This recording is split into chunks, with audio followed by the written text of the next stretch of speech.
Episode 141 of the Trash Talk Business Podcast.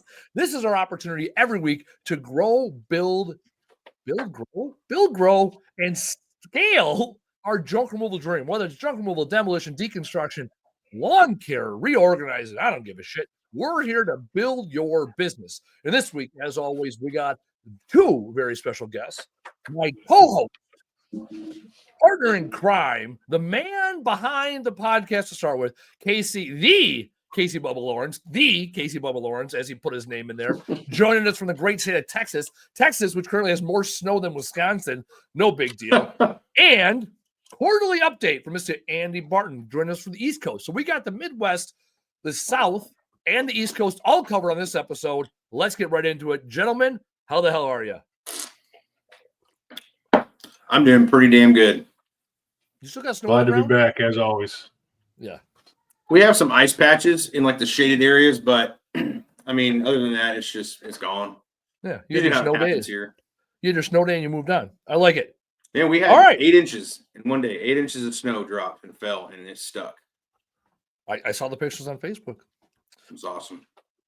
All right. Barton, what's going up there in New Jersey? How did the year finish out? How was life on your end? The year finished out great, man. 2024, we earned it, but we made it happen. I'm looking forward to 2025. Right now, it's frigid by New Jersey standards. I think we're sitting in the 20s, so we're a little slow, but it's a great opportunity to just kind of rehash how we do things, what we do, and that's what we've been focused on. Picking up some odd jobs here and there, and just cleaning trucks and making sure everybody's ready for the busy season. That is the name of the game. Even with us, it's cold here this week. Slow week. The phone last week we hit our goal for the week. This week not looking promising. That cold just came across, and a lot of people ask me that, is there a seasonality to our business? Like, absolutely. When we have a snow day, might as well just put the phone on silent, because it's not going to ring. And also when it's really, really cold, the phone doesn't ring. People just get hold up, and then in the summer when it's a rainy day, it's like people fail to see projects or the vision of what's going on in the future. So there absolutely is a seasonality. And I was reading an article that I wrote for a Waste Advantage magazine coming up here and probably come out in March. It talked about the seasonality of our business, and the challenge is the companies that stop marketing in the winter are the ones that aren't around in spring, because they haven't saved up to sustain the business they need. So Andy Barton, what are you up to now, making sure you're driving your business forward? Well, I actually posted on the VIP Facebook page there, just trying to give everybody an opportunity to jump in and talk if we can. I'm always looking for membership engagement. Yep. But we're just doubling down on our training. We're going over our best practices. The end of the year is always big for me in terms of implementing policy and procedure. I really try to make that the time that I do it. And if I implement anything mid-year, it's got to be pretty dire. Otherwise, it's kind of unofficial. But I was very, very excited this year. We got everybody on board with a health insurance plan that I think is going to be usable and affordable for everybody. I think for most employees, we're going to be able to cover 100% of that health care. So I'm excited about that. I think it's probably the last big step we have in really being able to go out and recruit talented people that want to stay with us for a longer period of time, But other than that, it's training, it's preparing the marketing. We've been making marketing calendars. We've been working our strategic partnerships. We actually just were able to make a deal with a local food bank who will give us a backlink on their website and promote our services in exchange for us collect any food we can collect non-perishable, getting it back to their food banks, whether it's from the moving aspect of our business or from the junk removal stuff. Obviously, you got to use a little sense. I'm sure they don't want the stuff from the hoarder houses, but yeah, you're spraying it off with a hose ahead of time. Probably not what we're going for. Exactly. Well, I'll tell you what, to me, it was a unique opportunity to kind of donate some stuff that we don't normally donate. So I'm excited to see how that progresses in 2025 too. All right.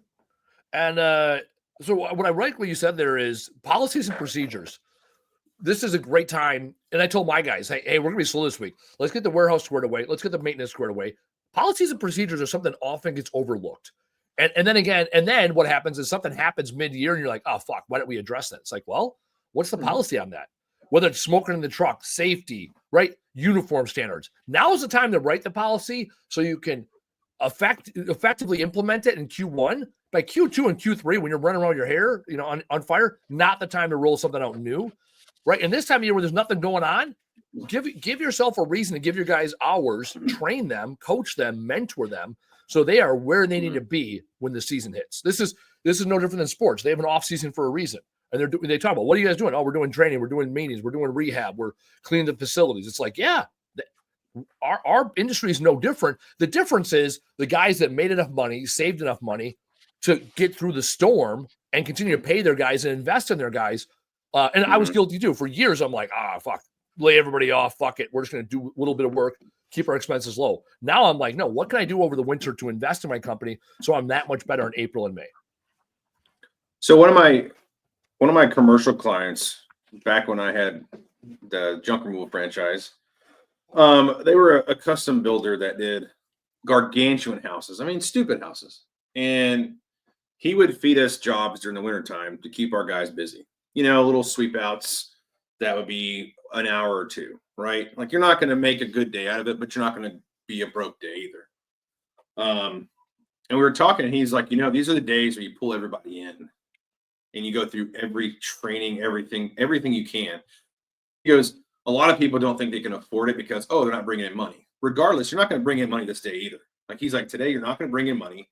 So why not at least get your company prepared for spring, rather than saying, we can't afford to bring everybody in, so we're not going to go over anything productive. He goes, a lot of people don't understand. You need to invest in your off time. Your off season is for investing. He goes, a lot of people understand it. They think it's when you cheapen up. It's when you cut. We can't afford shit, so we're going to lay people off, like you said. Or we can't afford this truck. We're going to be slow for 3 months. Might as well get rid of a truck that we can't pay for. Well, then spring comes, and guess what happens? You need that truck. You don't have it. You don't have enough time to go buy a truck. Now you're shorthanded, and now your schedule runs you, and you don't run your schedule. And that's not even the big businesses. They did a study recently with all those big businesses that laid people off. By the time they laid the people off, gave them severance, and then weathered this, and then got the other side of the storm, now they're rehiring people with bonuses, and then they have to train them. It's like, it'd have been cheaper just to keep the employees they had, keep them satisfied, and now they're engaged, and also the engagement goes up. Because when you had new employees coming in, they're like, we don't give a shit. Versus, hey, when an employee knows that the company's struggling and they kept them on, you get some engaged employees that way. Actually, as you're so we do a training day. We do a training day every quarter. Ours is next Tuesday. As you're talking, Casey, I'm like, I wonder if we do a training day every month. Right? Like, can I afford 2 more training days? Exactly. Like, because instead of rushing everything, I can. Yeah, worst case scenario, one day off. Guys leave because they don't get their hours, but at least they're trained up. And you got to look at it from a big business standpoint. A lot of people think, they can do things because they have more money. It's actually the exact opposite. Yeah. They are more likely to cut people because they have more expenditures than they are to 100%. Keep holding people. Now, if you look at how you invest in your off season, the one thing I can tell you from experience is when you are not making that kind of summer money or spring money. When we first got started, my stepdad, he told me, spend money all up front. I'm like, what do you mean? He goes, when you start something, whether it's a brand new business or a brand new year, spend it all up front. Because if you wait and try to spend it later on when you need to spend it, you're not going to have the time or the ability to spend it. Or you may not have the fucking money to spend it. Right? So when you spend money now, it's an investment. It's an investment. Right. Later, it's an expense. When you spend it then, well, exactly. And Andy Barten knows more than anyone, your busiest month, what's your biggest expense? Payroll. Right? So that's a good and a bad thing. It's a good thing because your revenue can afford this $200,000 payroll. The bad thing is that $200,000, it's going to payroll. It's not going to 2 new trucks that maybe you should have bought at the beginning of the year. So I think a lot of it's just learning, from others. But I wanted to say this because, I've been gone for a while. I work for a company that recently they went public. They're a publicly traded company. And here's what's funny. Barton, I have free healthcare, right? 100%, no premium. It's amazing. I'm on a salary. I was just recently promoted to run North Texas and Oklahoma operations. And the one thing that I saw immediately, the lack of, is SOPs, processes. Now, this isn't shitting on the company because we had to talk about this morning. This is called growing pains. We've all been there. They're like, look, we have this stuff in our headquarters city, like Houston. We don't have a branch in Dallas yet. That's what you're there for. Actually, this is actually the president of the company. Let me put you on mute. You're gonna have to continue without me for a second. See, Casey, we will get the update from Casey, but Casey went out there. He got recruited. Actually, Casey, since he's been on a junk roll, got recruited quite a bit. And he's been doing extremely well for himself in we'll call it civilian world. Casey's on like his third career. He did the military, he did the business ownership, and now he's Mr. Corporate America. Look at, he's got the hat on, nice beard, cell phone in hand. Not for me. Barton and I are very unemployable individuals, so I'm proud of Casey for being employable. Barton, let's talk about your second branch. You launched your second branch mid-year last year. Yep. Where are we at with it? Because that's probably a lot where a lot of people are. There are audience members. They're 2-3 employee, 1-2 truck operation. How have you launched that business different now that it's a satellite versus the first time you and your brothers kicked off your business initially? Well, I'll tell you, it has been a learning curve, so I don't want to downplay that. Yeah, please. When I first launched it, I had really high hopes of what it would do and how fast it would take off, and that was completely inaccurate. I was actually on a call with Bennett Grove. Bennett owned the company Fire Dogs there. Yep, I think he's since left that firm, but I believe he was the largest privately owned junk removal company in the country at that time. He had I want to say 17 or 18 locations, but he had told me he's tried to stand up locations twice, and both times they failed. And what he thought was the reason, largely from our conversation, was they just didn't give it enough time. So he told me that I couldn't even consider really evaluating it until we hit the 18-month mark. So we're coming up on that. We're really going to be able to have an opportunity to start looking at it. But I'll tell you what, it is growing exponentially at this point. It's still nowhere near worthwhile, so to speak. But I also, I think I'm very fast to forget that this is our 13th year in business, and for at least a few years, it was me driving a truck, and then occasionally somebody helping me out when they had the opportunity. Yeah, so, cash was not a constraint back then. Yeah, exactly. Scaling sucks resources. Your resources cash. It is burning out the tail end. Oh yeah, and when you're used to a truck bringing in, $20,000 to $30,000 a month, and you got multiple trucks, and all of a sudden you got a truck bringing in 10.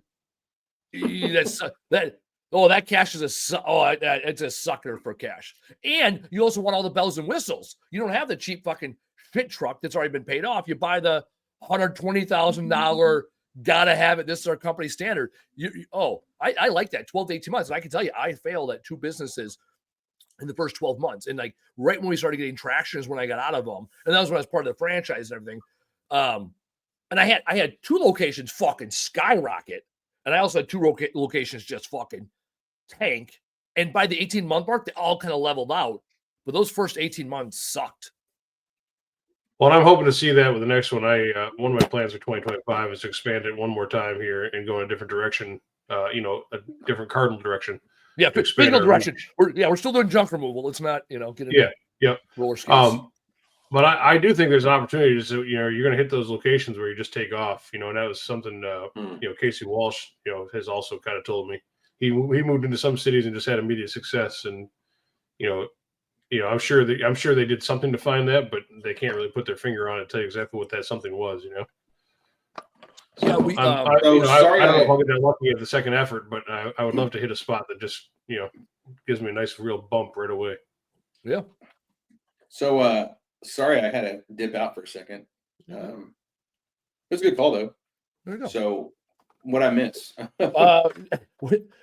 Case, we're talking about Andy's expansion. He launched a second location mid-year last year. Hell yeah. And he was I remember you were like, oh yeah, we're going to get out there and fucking kill it. And it's like, all right, we'll see. Like, and not in a bad way, but like sometimes when we jumped in the Madison market, I was like, oh shit, like we're buying a second truck our second month. We're buying a third truck like our 4th month. I was like, oh fuck, let's go. And then my next location, I was like, oh, I'm gonna start with 2 trucks. I'll be good. And they fucking sat there. Man, that's one thing we've talked about from the very beginning. It's different markets, man, different strokes. And these 2 markets I launched into are both 90 minutes away from our location, similar population centers. And one was a stud and one was a dud. And yeah, if I look back and say, what was the difference? 6 years later, 6 years ago, I did that. I can tell you anecdotal. I can tell you the results different. One market kicked ass and one the other. And now the flip side is the one market, Madison, was a market that kicked some ass. I still got realtors that call me from that area. And the other market, my cousin took over, and she's doing great up there. That one, the biggest thing is that one just took more time. It's Apple in Green Bay, smaller town. They don't like the new guy. That's like the biggest thing I figured out. They don't like the new guy. Well, Madison likes the new guy a little bit more. Yeah, well, I think it's patience and persistence. You're going to smash into the opportunity eventually. But I'll tell you, for me, I think one of the things that hits us, and it's kind of a catch-22, is I don't have the culture down there yet. And part of that culture is I don't necessarily have enough work to build that culture. But you come back to our main headquarters, and there's 20 people milling around, and everybody's having fun. They're throwing cornhole bags, playing darts, shooting a shit, hanging out in the break room.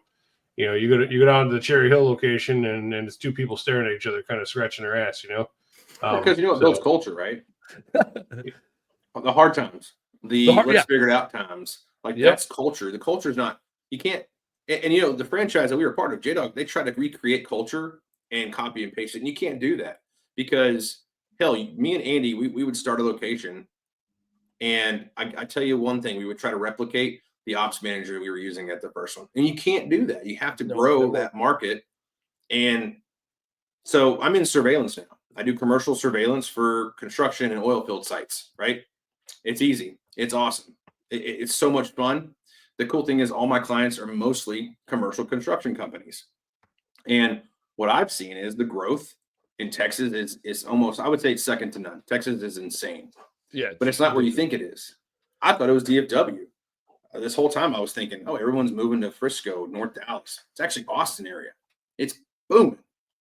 But there's a site, we have a branch in Denver, Colorado that is surpassing Dallas right now because they have more crime. Now, at first we're like, oh, that's crazy. The growth is so big there. It's not necessarily growth. Remember, the industry I'm in is surveillance and monitoring. The reason why we're getting so popular in Denver is because they have a lot of crime. And sometimes politics are very much involved in the crime because of what happens when you catch a criminal. Well, if they don't get prosecuted, they're going to go back to that site. Anyways, I digress because the point of this is I've seen the markets shift, right? In Texas, you have DFW, Austin, San Antonio, then you have Houston. Austin and San Antonio they're literally combined as one. They're the same, they're a big market. Then you have Houston and Dallas. That's 3 different markets. Andy and I have seen business in each one of those big cities start and go away real quick. And completely different businesses, different reasons why they failed. Yeah. And that's the thing is even here, the companies we've seen close up, the culture is everything, dude. How many times do you look back and say, hey, remember day one? Remember year one? Well, I remember. The problem is you can't always hold on to those, but how can you create a new culture? That's what the real question is. How do you create a new culture in your new market? I think that's what you got to look at, Barton. Yeah, it all comes down to values, and then especially because you have that second location, it's going to be a time suck for you because you're going to want to build that thing and putting the work in and being there, and like you got to pound the doors like that romantic startup phase. Never forget. Like it's romantic when you did it. It's romantic when you fantasize about it. It ain't fucking romantic when you do it again. I know that. No, when I got 3 years ago, when I got out of the franchise, or when I jumped back in after being out of the franchise, I was like, oh, this is gonna be great. And I started realizing all those networking events I used to love going to, I fucking love going to anymore because I already did it. I already earned. I didn't want to do it the second time. It was romantic the first time I did it, not the second time. Well, that's the beauty of all hard things, man. And that's I think it's an excellent point. People need to remember that. I have the same feelings about boot camp. Fallujah. Yeah. Oh, dude. Yeah, Fallujah. You always miss the hard times because it's how you got through the hard times, right? It's the culture because you went through the hard times together. But you can't replicate those. Like even the guys like you said, Barton, like even the guys that you grew up with in the military, I don't talk to them nowadays. I don't hang out with them. They're not a part of my life. And even if they were, I've tried. I don't know if you knew this, Andy. I've hired 2 guys that I've served with. I remember that. One guy was Altman. Yep. Right? Altman, I trust him with my life, and my money. I do. Yep. But I also know for a fact he will cost me more money than he's probably worth sometimes. Yep. But I trust him. The other guy, piece of shit. Wouldn't trust him with anything. But it just tells you at the time the culture was there. We grew up in hard times, blah, blah, blah. So yeah. Good old Altman. I haven't talked to him in a while. I'm in a military school right now, and I was writing a paper 2 nights ago, and I was looking up. It was about national power and whatever. But anyways, I was looking up stuff and remembering Iraq, and I started going on this like rabbit hole in my head about Iraq, and I was like, oh man, man, that was romantic. And I started reading about the history from that time forward, and I was like, oh man, that was fucked. Like in my head, it was like this great romantic time, and I'm reading all these headlines about, oh yeah, then ISIS came in, ISIS took Mosul, Iraqi government, failed. Is like, oh yeah, that sucks. Like, yeah, so no different than business, and so that's why with people, listeners here, do it right the first time, and going backwards or restarting sucks. Like it's fun and it's sexy the first time. It's always fun and sexy the first time. Doing it the second, third, or fourth time, it gets real unfun real quick. And I'm saying that coming from a guy who loves this industry, I want to be in love with the next thing in the industry, not what I've already done. And speaking of Denver, Eric with a Q. So what's up, guys? Tapping in. Eric with a Q out there in Denver. I'm actually having dinner with him next week. I'm going to be in Denver next week for a meeting. So I'm having dinner with him and Brooke over at Junk Wranglers. So Q Hall and Junk Wranglers, the three of us are getting together for dinner. Same market. They chat with each other. Eric's been in business a little bit longer. And so knowledge share. That's what this show is all about, and this industry is all about. How do we share knowledge together so that we can grow? Because like we're talking about second location. So people here on the show that are listening that want to launch a second location, Barten, what advice do you have for somebody that wants to launch that second location, then that you're 6 months into it? Well, I mean, I think you already know what I'm going to say. I'm going to say, do it. You got to go out and you got to learn these things. To me, two of the things I really accomplished well in the recent history was opening a second location and then buying another business. Yep. Because that information and the idea is pretty elusive. There's a lot of guys that talk about. There's not too many guys that actually go out and do it. And I've paid a steep price, I think, in both of them. But I also think going forward, I have so much more advantage now. I'm looking at buying another one here in the near future, and I feel so much more well armed. And the next location, I think I have some ideas in mind of how I can do it even better. Not to say I figured it out, but I'm one step closer to doing it when nobody else has done it. And I think that's a common theme amongst all of our conversations, Andy, is just, dude, you can spend all day talking about it. You can go out and start doing stuff, And I think most people, unfortunately, are talkers and not doers. So, well, have you noticed how much the market has changed in the last 6 months? Oh yeah, like it's very pro entrepreneur now. Before it was kind of looking like, hey, you probably shouldn't start a business soon. We're seeing that's guys a big pop deal. up. That's a huge factor, man. We're seeing guys pop up here in the winter. We've never seen guys pop up in the winter. We started seeing, there's a new company every month that we get yard signs from, or you see yard signs in the area. We're like, that's fucking interesting. So there are people there. You're right, pro business. They're wanting to get out there, stake their claim. Well, I think it's good. Yeah. Listen, I wish anybody that's going out there and trying to give it a shot the best of luck. I'm not trying to play Debbie Downer, but I also think it just shows you the condition of the economy. These people feel like they're out of options. I said 6 months, a year ago, that it was the end of the easy entrepreneur, and I still believe that's true. I don't think the economic conditions are good for a startup.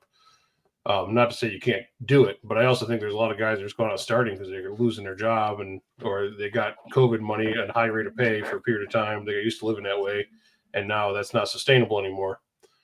And so, So I found out something yesterday. I was at a job site, huge warehouse, right, big. And the client was Balfour Beatty. They're a big construction company, right? But they were doing an interior build. And I was like, y'all didn't build the warehouse? They're like, nope. And I was like, what are y'all building? And he goes, we're building a test kitchen. I'm like, what the hell is that? He goes, the owner of this place, his only job, he has a business where he tests all these appliances for a kitchen. Anything from a hood vent, oven, microwave, you name it. So we build these custom kitchens out. He gets new products in from these companies like Viking and Sub-Zero, tests them out for real.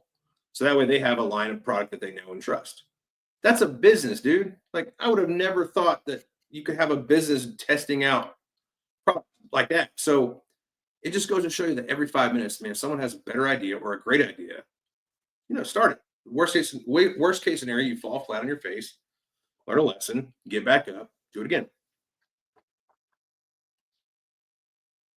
When I was reading that stuff from the earlier today from the franchise that a bunch of the sites closed, and one of the first comments was like, "Hey, how are you guys doing?" We're checking in, basically. You guys like, entrepreneurship is harder than I thought. I'm so happy to be back at my job. You had worked a job 20 years. They gave me an offer I couldn't refuse. Entrepreneurship, junk removal, it ain't for everybody, and so that's why taking an honest look at yourself. That's a huge piece too. What are you willing to actually put in? What are you willing to do? You got to put it all in too. That's the game, baby. Well, and also everyone here that listens has to understand their journey is not going to be the same as Andy Weins, Andrew Barten, Casey Lawrence. Casey Lawrence did junk removal for 6 years and got the hell out. Okay. Andy Weins did junk removal. He tried the crash room. He did the resale. Andy Barten does foundation. You name it. There's so many different aspects to it. But everyone thinks that it's copy and paste. Like, I'm going to do exactly what this person did and I'm going to succeed. Dude, I have a boss. I work for a huge company right now. I never thought that I'd ever be doing that, but I'm actually happy. It's weird because of the freedom that I have. And it's also because they treat me like an adult. They value my opinion. And here's why. A lot of the shit that I bring to the table, I learned through the business.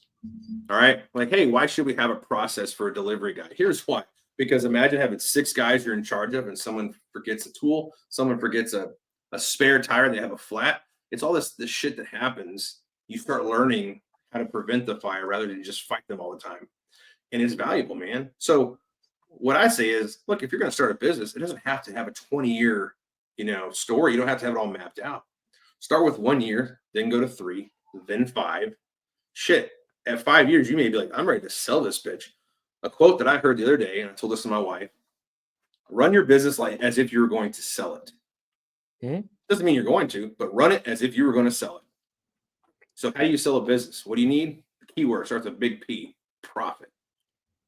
So run your business profitable, okay? And then give it some time. In 3 years, you might change your mind. Or in 5 years, you might say, I'm so glad I didn't take that extra step and start a second location. I barely scratched the surface of my first location. Because we saw that happen, Andy. We saw a guy take from 1 to 9 territories like an idiot. No offense, but he had bad guidance and he fell on his face. Yeah. Barten, would you say, hey, it's a good idea to start a business and 3 years later take on way more than just one area? No. Figure your shit out. You got to be able to afford the second step before you take it. No, 100%. And it's funny. That's a conversation Justin and I have all the time. Justin's a big proponent of that when he was doing his consulting. And dude, it's true. It's the same reason, we have salaries for every position. We have policies and procedures written down. We do as much training as we can because that's the idea, man. At any given time, you want to punch out and go home. Somebody might be willing to pay you for it if you do it right. Yeah. Oh, yeah. And begin with that end state in mind. Isaac and I started in 2016, and I told him June 1st, 16, I said, hey, we got to have a plan to be out of this in 5 years from now. I'm not saying we're going to be out. And then what ended up happening is we got out in 3.5, almost 4 years. We got out when we got out of the franchise because we had prepped ourselves in year one. How do we replace ourselves? How do we not be so reliant on this business? But the challenge is I have a customer right now I've been consulting with for a couple months. They've been in business 17 years. He's in his early 50s. And he's like, I don't want to do this the rest of my life. And I was like, cool. For 17 years, it was so owner-centric. You said, Casey, what you said was you need it's 2 Ps. Profit first, absolutely. Great book, by the way. And processes. Because when everything is just what the owner thinks and sees and does, that ain't a fucking repeatable process. In order to have a scalable business that sells, even scalable, just to grow your business, you need profit, you need process. Once you get those, then you can start tweaking. The challenge is these people that want to overly tweak before they've made some money. It's like, you got to make money. Like even with you, Barten, you got to have that location making some money here before you can really figure out what the hell is working and how to launch a third location. Well, you know who the worst person to run a company is, right? The person that started the company. The owner, yeah. Oh yeah. Yeah. That's why. I mean, it that's why is because you are so biased that you can honestly fuck it over. Yeah. I talked about this yesterday. Yesterday I was sitting with my integrator. We went back and looked. You talked about, so I had a rage room, I had a resale business, I had a videography business. I built 3 business. And if I talk about the different brands and iterations, I built 5 businesses to $500,000 each annual revenue. Right? No problem. The problem I still is do feet on the side, but that's not really. It's kind of a side gig. You know, your OnlyFans. Tax-free. Yeah, bunions. You like bunions?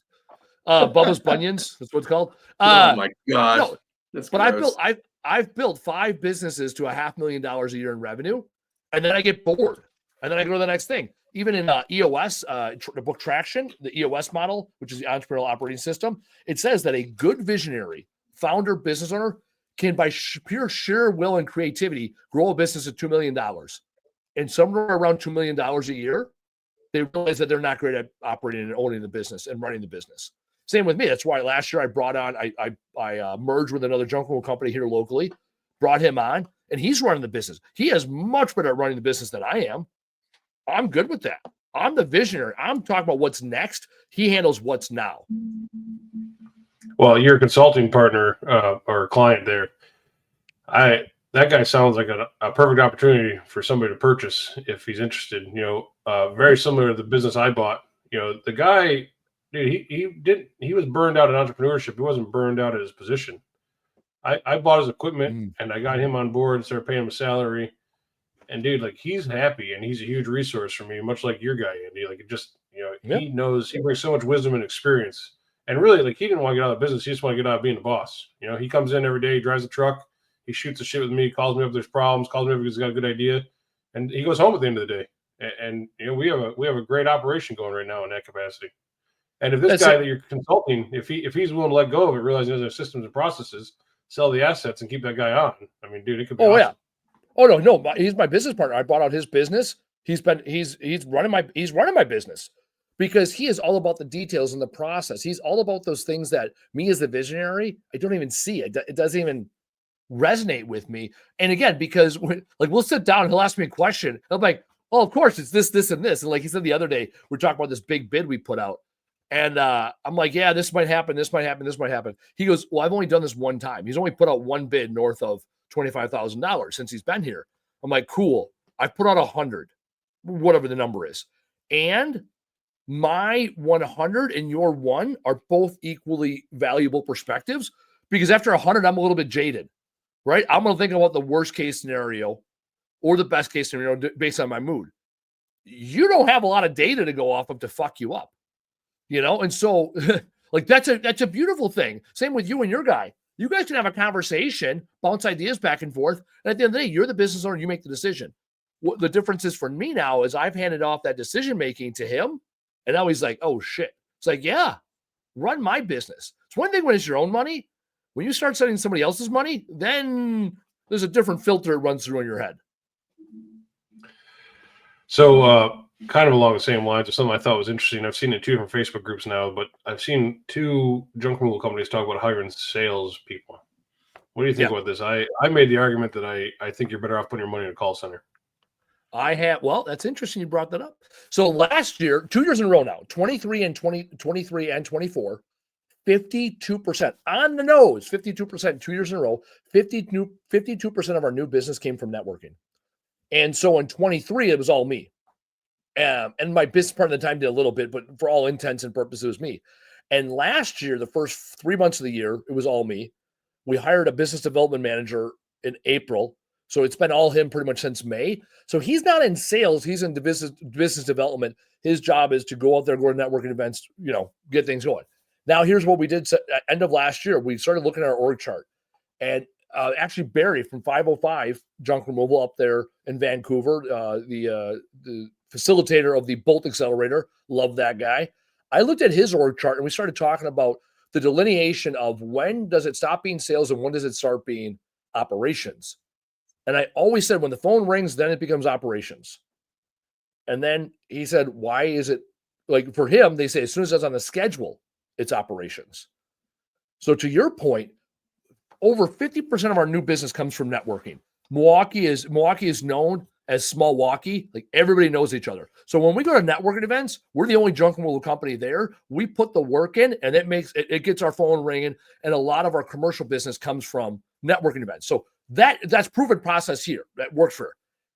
To your point, though, we moved our operations guy, who's been answering phones, who used to be a dispatcher for a trucking company, hell of a guy on the phones, really good salesperson. We've now moved him into sales, and now we're going to backfill his operation responsibilities. So someone else can come in and take care of the dispatch, take care of the warehouse, take care of the day of kind of shit, while he is going to be, to your point, running what's going to be our call center, and he's going to start dialing out. Because in 9 years now, we've never dialed out. And so he's going to start cold calling and dialing out to get that phone to ring. So gun to head, do one or the other, comes down to your market and what you have a process for. Xavier wrote 3 good books, the Top Secret, junk removal. Then there's the Commercial Leads one and a third book. I bought all 3. We're using that as basically our textbook for outreach, for phone calls and email outreach to get business drummed up. I am all about it. The other thing is when you go the call center route, it's low risk. You can sit in front of your computer and just fucking pound it while going out there and having a business development manager, much higher risk. You're spending more to get to the places. You're getting less touches on the people. Like if you can find someone that can fucking run a call center and dial outbound for you, my predisposition to your point, like I was the get out in the community guy, not the sit behind a fucking computer. Like I'm a computers, and that's not my jam. I like to be in front of people. Hell, even this podcast, I don't fucking run the podcast. Taylor's doing it in the back room. I come here, he sets it up. I fucking stand here. I look good. No big deal. Right. But he doesn't, I don't do any of the technology shit. Now, how's the business development manager get paid though? I'm thinking salespeople are going to be primarily commission. So I do think there's an advantage there, and you're not going to pay unless they're.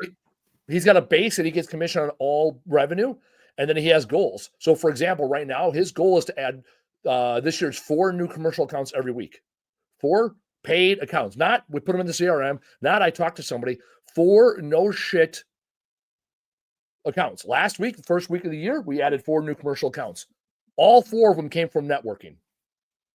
Like that's my measure of success. Because it's real simple. We add 4 accounts every single week. That's 200 accounts we had this year. 200 accounts, lifetime value gets us to that 35% growth that we want to experience this year. So you have no repetition requirement there. You just want to capture the account. You want to do one job for him that meets his qualification or her qualification. Because we also know that our commercial accounts repeat at a higher rate than our residential accounts, and our average ticket is higher on our commercial accounts than residential accounts. And we've had the old story, right? We had a quarter trailer turn into a $40,000 job, right? Like we've all had it. So I know that we had 20 commercial accounts over a 5-week period, right? So let's just say a month, right? We had 20 commercial accounts. Okay, 10 of them are going to be one time only. Fine. 5 of them might use this a little bit. 5 of them can be fucking rock star accounts. So the thing is, I got to get all 20 to figure out which 5 are the great ones. And we don't know. Oh, yeah. We had one recently where they called us. They gave us a chance to take care of a single item in a trash corral. And again, it led to a 5 or 7 trailer job, about 5,000 in revenue. So we're like, cool, that's dope. Right? Because we were there for that first call. So right now it is add commercial accounts. And then we're going to start peeling back. Yeah. Which we know apartment associations and condos are going to be better than senior living because the frequency is more often. Right. But I want them both. Like I want all of them because I do. Right. And so right now it's add as many commercial accounts as possible. And then we'll see what the sweet spot number is. My calculations when I ran them said we need to add 160 commercial accounts this year in order for us to make our revenue numbers. So I like to be low risk, so I made a goal 200. That was it. I like the simplicity of it. Right, because someone the other asked me when it comes to a salesperson, we talked about this last week. Do we measure inputs or outputs? I think it was on this show or maybe it was I was on Andrew Thompson's show, formerly of Jedi Junk Removal, who does autopilot. Good dude. So I was on his show, and he's like, "Oh, you don't measure how many phone calls they make, how many cold knocks?" Nope, not at all. All I measure is outputs, not dollars, right? But a tangible output. A tangible output is you added a job on the schedule. Because, yeah, I know a single item or a full trailer are different. However, I know I need so many customers, and I'm looking at lifetime value, not this week. I mean, yeah, I want every one of them to be a $10,000 job. That ain't the reality of things. You know, like you got to sift through the bullshit. No, see, I think the call center. I still think I tend to like the call center better. You know, if you're going to pick one or the other, I think I'm sure the perfect formula is just doing it all. But if you have limited resource, you're going to invest. I think call center just gives you so much more opportunity because you can control that lead gen setup. I know exactly how many phone calls the Google ads and Google Ads they will bring in, and Facebook ads and whatever other mediums you're using. So it's just a matter of, okay, they're calling in, how are we capturing them, are we turning them over? And the other side of it is, if you're not capturing that first call, are you a system to follow up in place? And I think that's where the call center is really good, because you can measure that and you can monitor it.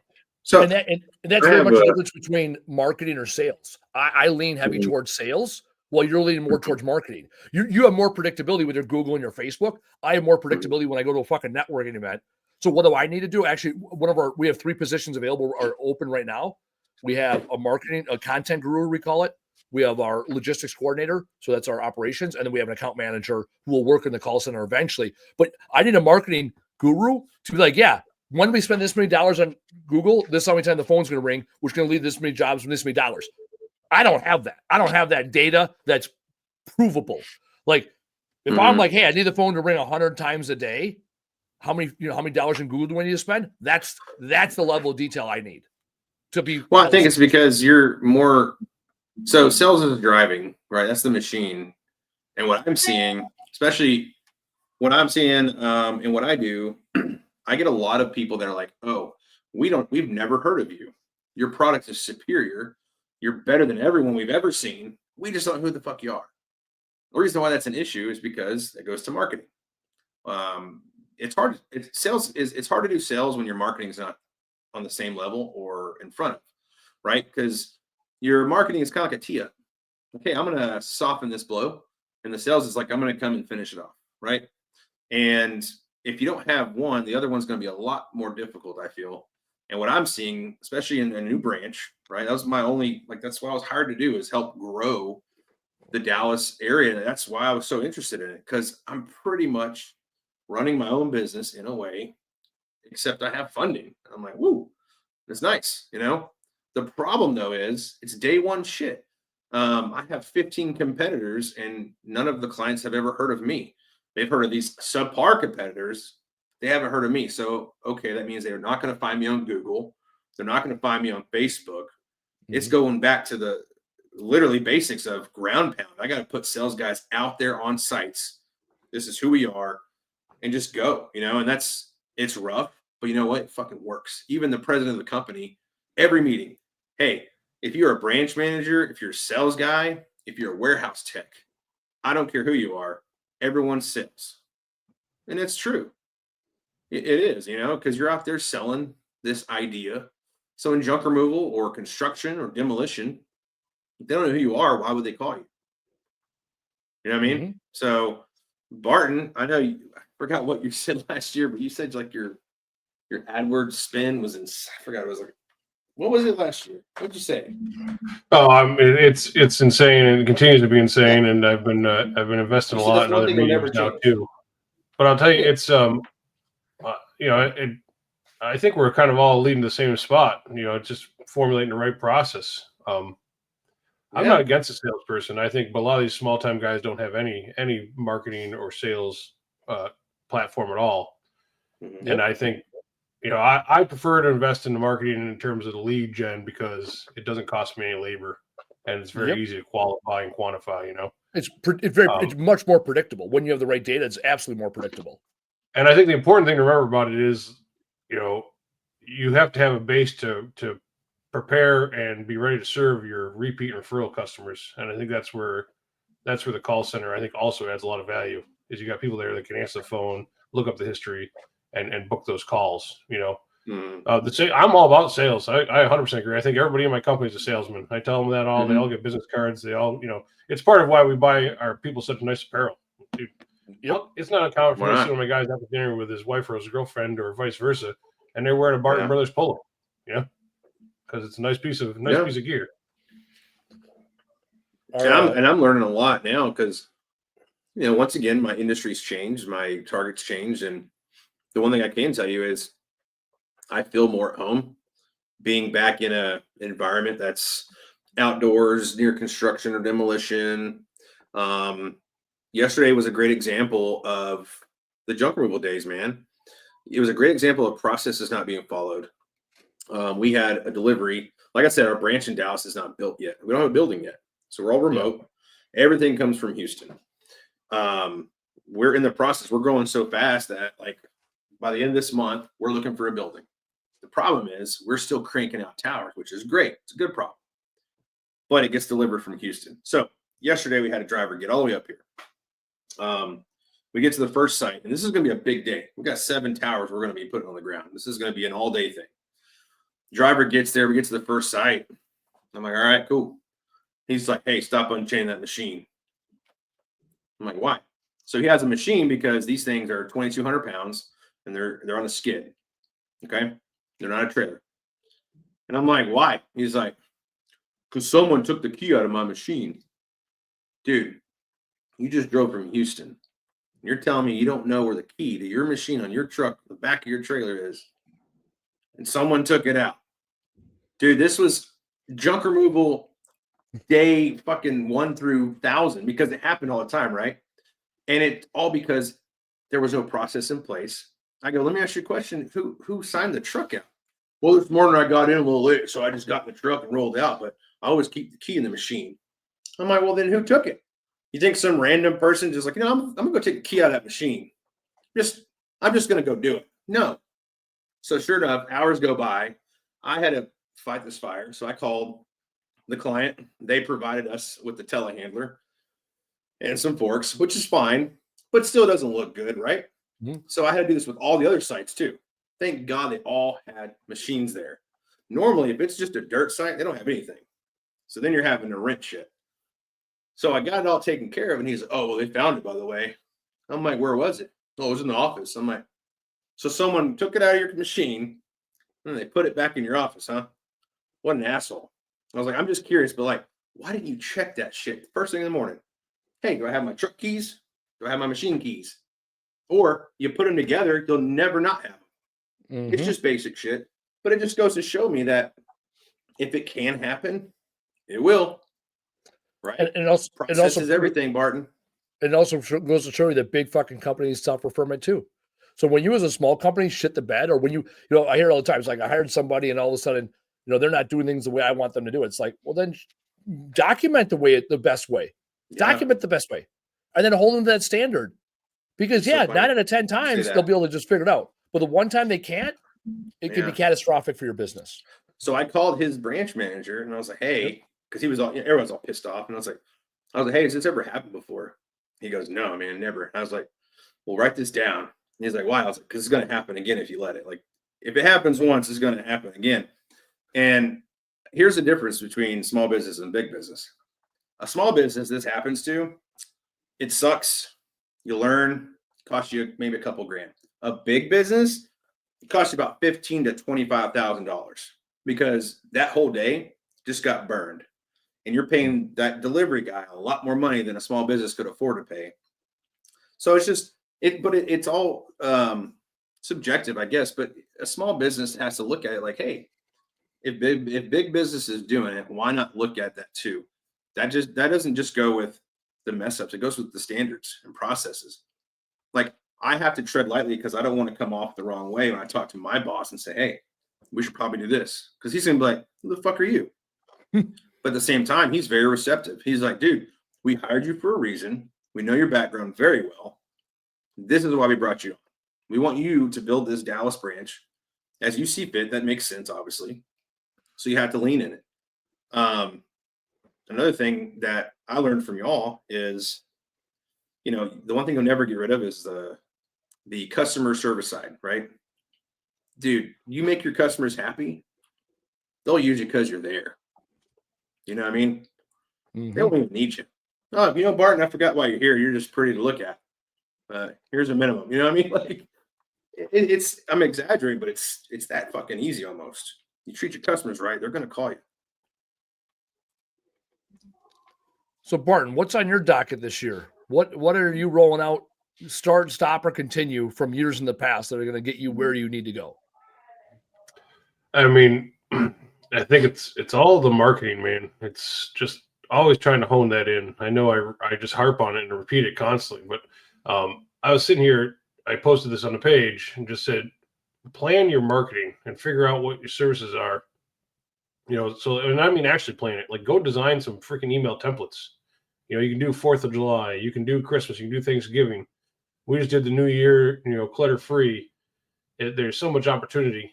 Create the content calendar, like actually lay out what you're going to post. You know, right now is the time to do it. You know, say, hey, March 1st, we're going to implement this.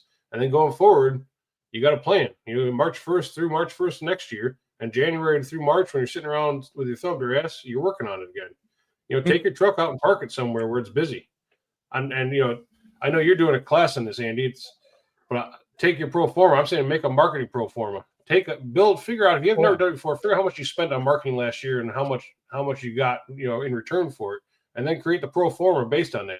And I like the giving budget. How much money are you going to spend on children's sports and 5K runs and school PTO and PTA, you know, and that sort of thing. You know, to me as a small business owner, if you're in an affluent town, which is where junk removal should take place, in my opinion, you know, this is where your money's made. You know, be out there, be present in those communities. So that's Sponsor a food drive. To me, that's it. And it's immediately followed by employee retention. I was having this conversation. You know, this healthcare thing for me was huge. It's kind of the last big piece of the puzzle of what I wanted to accomplish. I really think we're a full-fledged operation now. I can go out and compete with almost anybody and chase the best talent. And so it's just continue to build out that training, continue to put things down on paper. You know, we just implemented our fleet safety program. We implemented our electronic device safety program. How you're going to use your phone, what's acceptable, what's not acceptable. You know, I think some of that stuff's important, and just getting people to buy into it, understand it. And that's through the training. I think I've told you before, we're using those training videos, we're recording them. We still do a lot of memos. We do everything e-sign, so they got copies of it. Everything's documented. We're not taking up a ton of paper. The other big thing I've been doing kind of inadvertently recently is just going over paying benefits. You know, I got guys that want more money. Some guys I'm going to pay more money. Some guys I'm not. But I think it's just having that conversation. And I got to tell you, I got a few guys on my team, and this is going to sound pretty atypical, but I got guys that come in and ask me for more money, and I just tell them no. I said, what you're doing is fine for the rate of pay I'm giving you. I can't give you more unless you want to do more. And I can't tell you, you know, I got 2 or 3 of them like that, and they're happy. They appreciate the honesty and transparency. And if they want to revisit it, we can revisit it. Like I need laborers, you know, I need grunts. If you're happy being in that position for this amount of pay, I'm happy to have you. If not, let's figure out how to part ways. And I've seen the same thing. They want more, but they're not necessarily wanting more responsibility. You pave a path. So one thing we came up with this last quarter is we have a very simple. Everybody in our company knows what everybody else makes on the hourly guys. We have a very simple rubric. Says if you want to make more, so there's $1 per hour for all the different things you can learn around here. So if you could be a demo guy, that's $1. If you're forklift certified and you use the forklift regularly, there's $1. When we hire our drivers, we hire them on the dump truck. Once they can drive the 24-foot box truck, there's $1 there. When you're a training crew chief, when you can start to being a crew chief, there's $1. When you're a certified crew chief, there's $1. When you're a certified trainer, there's $1. When you're an estimator, there's $1. And when you can do large projects, there's $1. We very like from $15 an hour to $25 an hour max. This is the path to get there. And very simple. This is how to do it. And now when someone's like, oh, this guy's making $1 more. Like the one thing is right now, truck and trailer. A bunch of my guys don't know how to drive truck and trailer. So I'm like, cool, it's $1. And we'll road test you. And if you can't do it, you can practice. You can take our truck and trailer and you go and practice. Just right in the lot. Yeah. Because we still have a dump trailer that we use for demo debris because it's easier to load than the dump truck. And we have our hot tub rig, which is a utility trailer. It's like if you can drive that, that's worth $1 to me. Because right now, like of our 12 guys, 10 of them are drivers. Two of them can drive truck and trailer. So it's like I want 3 or 4 because that in the summer that puts a constraint on. Like we'll run like 3 trucks in tandem. If they got and we'll put like 2 hot tubs on them. So we'll have like 4 guys working 3 trucks in tandem. So the box truck, a dump truck, and a hot tub rig and they'll run all day together, and they can go pick up 2 hot tubs, and it doesn't slow down the 2 big trucks from doing what they got to do all day. If I got to tie up one of my better guys on that truck and trailer, I'd rather just have a regular driver on that truck and trailer. So giving them a clear path to success. And I like what you said about benefits. This year, January 3rd, we finally rolled out real benefits for our guys. It took me 8 years to finally get it. And I'm so excited because now I know I'm taking care of guys when they're at work and they're not at work. Like that was a huge step for us. So it's really cool to hear that you're also doing the same thing for your guys. Well, it's literally this. I mean, I think it's so important, Andy. I think it's funny we're on the same path, but that was another bullet point I had. I really think the benefits have to trump the hourly rate or the salary. Oh, yeah. Like my guys, one of the things I do is if my vested guys get 15 paid days off vacation, and then they get another 5 days through the state. So the guys have been with me for a little while get 30 paid days plus some holidays. It's a pretty big deal. And they come in and I want more money. And I was like, well, I don't think you're not valuing this properly. I'm giving you the vacation. Well, I don't want the vacation. Well, I want you to take the vacation. Like, it's important to me that you come in here rested, ready to go. And that's one of the reasons, like, I won't let them sell it back to me. You have to use it by the end of the year. I'll give you every opportunity to use it. If you need to take the entire month of December off, take the month of December off. But you're going to take some time off. You're going to refresh. You're going to go back out there and do it. And it's the same with, dude, the health insurance. I want you to be able to go to the doctor. Stay healthy. Stay strong. Make sure you can do what you need to do when it's time to show up for work, And so that's where I'm at with it. I'll tell you, I like your strategy of being open and transparent, and I do implement some of that dollar bill stuff, per hour for different training, but I still think it's a meritocracy. I got guys that get paid more than other guys because they're just generally better workers, more reliable. I never shared that. I will tell you what I did. What I was really transparent about was my job was always up for grabs. And I was never lying about it. The problem was you'd always have someone who would go until it got really, really hard. And then they're like, this ain't worth it. Because they never really wanted your job. They thought they did what they wanted. They thought they wanted to be the owner or the operations manager. The problem is they didn't see what it took. Oh, what do you mean I don't get hourly pay anymore? Yeah, you're fucking salary, dude. That means if you get a 30-hour week, you get paid the same as a 70-hour week. Oh, well, how do I make extra money? By making sure everyone else does better, because then we can talk about bonuses. And that's the thing is that you'll notice, especially, there's guys that they're just not ready for that kind of shit. They value the dollar more than the hour of vacation time. I mean, honestly. Real quick, I was going to tell you this. We did this, Andy. We erased that whiteboard. It was all 2024 shit for Monica's business. Yep. And we erased it because now it's all 2025 shit, right? I like it. New plan, new marketing. I mean, everything. Everything. Look, 2024 don't matter no more. She go 2025 and on. And I encourage everyone to do the same thing. I used to be so this one's different than that one. This one is for me to track shit in real time. That's it. Now that one, I encourage everyone to do this. I learned this from Andy Weins. That one is if it's on the board, it needs to disappear. Yep. It needs to have it. I need to get it done. When it's either off the board, get it done, it's out of or at some point there are things that are on my board. After like a month, I'll look at them. I go, obviously it's not a priority because I haven't fucking done it. Take it on the board and never think about it again. Yeah, so I encourage someone to have a board just like that. You can have a board with shit that's on it if it has a purpose. But also have a board that keeps bugging you. Like, why is it still looking at me? I hate that color or whatever. Make sure it goes away. Yeah, because you either check it off the list or you take it off the list. One of those two things. All right, boys, we're at top of the hour here. What are your what top takeaways? We'll start with you, Andy Barten. What's your top takeaway from today's show? I mean, I tell you, I always enjoy just having this hour to sit here and talk to you and Casey or whoever else may be on the show and just, talk business, man, talk shop. I think it's so important to work on your business and not always in your business, right? And that's, to me, that's the biggest takeaway for this today is, I always walk away from this show having sat here and talked to you for an hour and I have a whole bunch of new ideas and new things to think about. And that's what I'm going to do this evening. I'm going to sit there and drink my tap water and consider all the innovation I can implement in Junk Rule tomorrow. I like it. Bubba, what you got for us? Man, I like Barton's answer, but also it always comes down to this, but processes, man. Have a process for every aspect of your business and you can't fail, right? I mean, it'll never, technically speaking, if you had a process for every single thing, there's no reason to fail.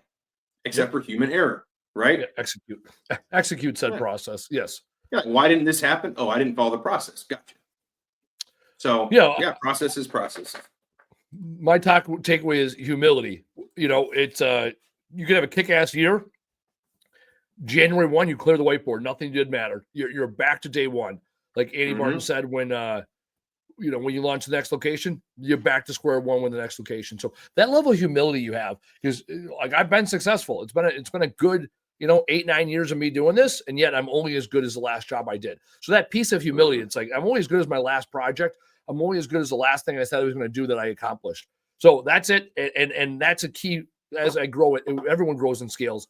It's like if you haven't been in business long, cool, you don't know any better. And if you've been in business a while, you're going to slip up every now and then. And so that humility that you might know a lot and you don't know it all. That's a good reminder for me, kind of like Bandy said. I know I'm going to sit back and think about some of the things we talked about today and say, okay, how do I bring that into my business today? Because I know there's always room for improvement, because I'm humble enough to know that I don't have all the answers. Speaking of the answers, I do have one answer. I do know who's coming on the show next week. This year, I've been doing a much better job of rolling things out, getting things prepped up for the show. Next week, we had Dalton Wilson. Dalton came up here and visited me a couple months ago, take a look at how we did recycling. He has a junk removal company, JRE Junk Haulers, out there in Dayton, Ohio. Younger guy, God-fearing man. He's going to come here and talk about his journey thus far doing junk removal. So, great guest, good guy I know personally and professionally. Looking forward to seeing what he has to say and how he is building his business, kind of a faith-based business, how he's building his business around his faith and his family, coming up next week. Andy Barten, the Casey Bubba Lawrence, any last words for the good of the audience? I appreciate you having me. I like humility. It's a very well said point. Yep. Yeah, man. Casey. Keep looking forward. This is fun. Like I miss having my own business every single day. My wife's doing great on hers. She's doing awesome. And I told her once we move, like I'm probably gonna look at starting something on the side again until I got to scratch the itch. But yeah, have fun. I like it. All right. On behalf of Casey, the Casey Bubba Lawrence, Mr. Andy Barten out there with Barten Brothers Junk Removal, and Taylor, our producer, I'm Andy Weins, owner of Camo Crew Responsible Junk Removal, signing off, saying we'll see you next week. Bye now. Thanks for listening. Tap subscribe or follow to get the latest episode. And if you enjoyed this episode, be sure to leave us a review and tell a friend to listen. To learn more, visit trashtalkbusinesspodcast.com. Bye now.